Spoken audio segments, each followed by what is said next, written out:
As still today, in the Holy Land, geography is destiny. Places take on a significance beyond geography. And sure enough, in today's Gospel, we find Jesus on a journey. He's on the west of the River Jordan. They're about to cross the Judean hills and to go to Jerusalem. And Jesus tells them what's awaiting him in Jerusalem, his destiny. So it's a journey, and we can look at our lives in many ways as a journey. A journey means going to somewhere where you are not. That's what a journey is.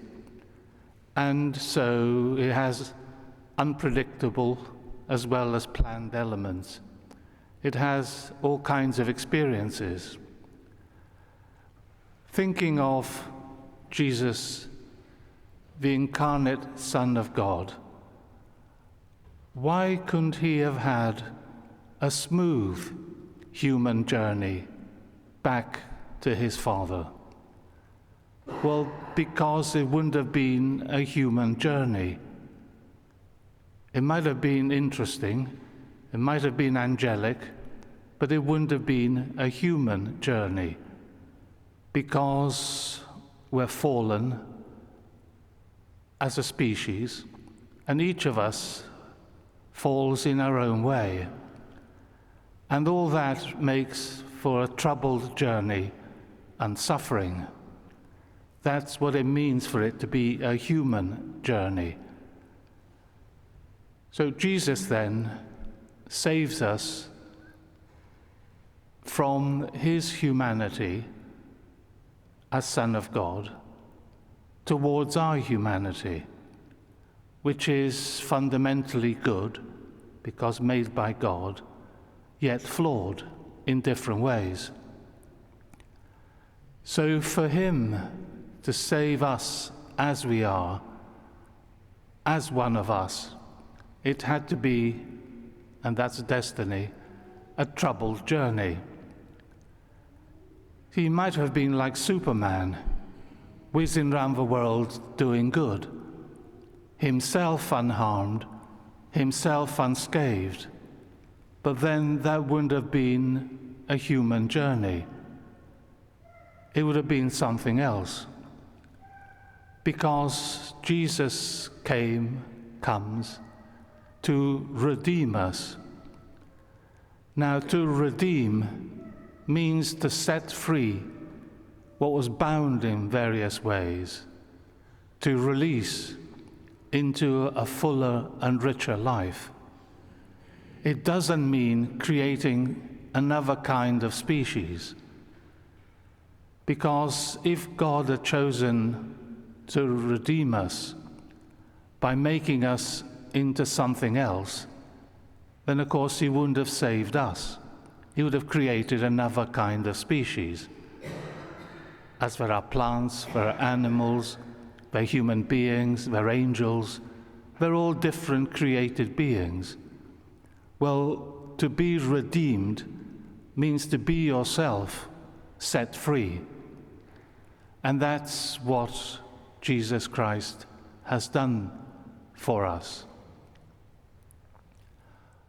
The journey then, to be a human journey, to be truly incarnate, had to have suffering, collisions on the journey, hindrances, objects, wishes, desires that get in the way of the journey. What then is the meaning of suffering, which comes to all of us in different ways, in different measures?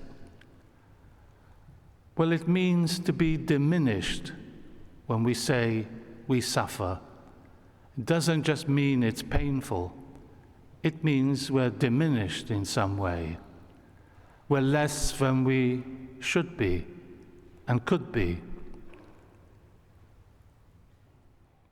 Then, as an obstacle, Suffering in itself is to be avoided, which is why, characteristically, Christians run hospitals and care homes. The first reaction to suffering is to avoid it, if possible. If it isn't, then we have to see how it endangers what's best in us, the virtues. Those who suffer have their faith tested. Can there really be a God? Is it a God of love? So it's in the nature of suffering to diminish the virtue of faith, unless reacted to in grace in a certain way. When we suffer, our hope is diminished as well. We're less confident that there is goodness and there will be goodness. Suffering makes it look as if there isn't. And so with love, the last of the three great virtues.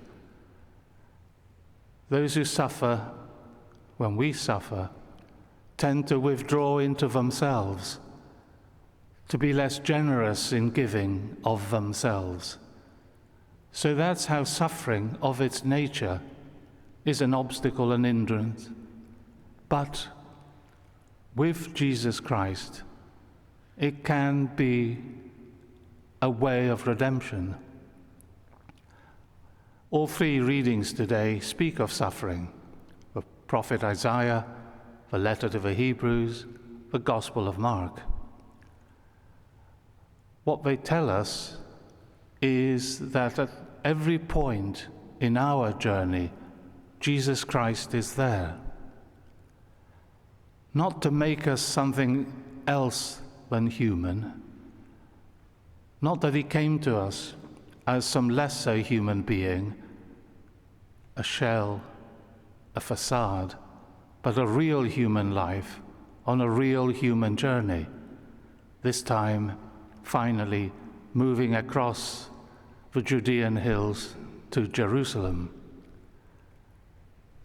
But at no point are we without Christ, because he touched and redeemed our lives at every point.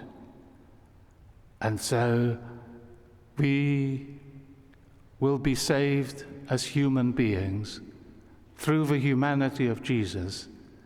We won't become another kind of being from human being, but, and this is yet another glorious part of our destiny, we'll actually share God's own life. We'll be friends with God, and not only with each other.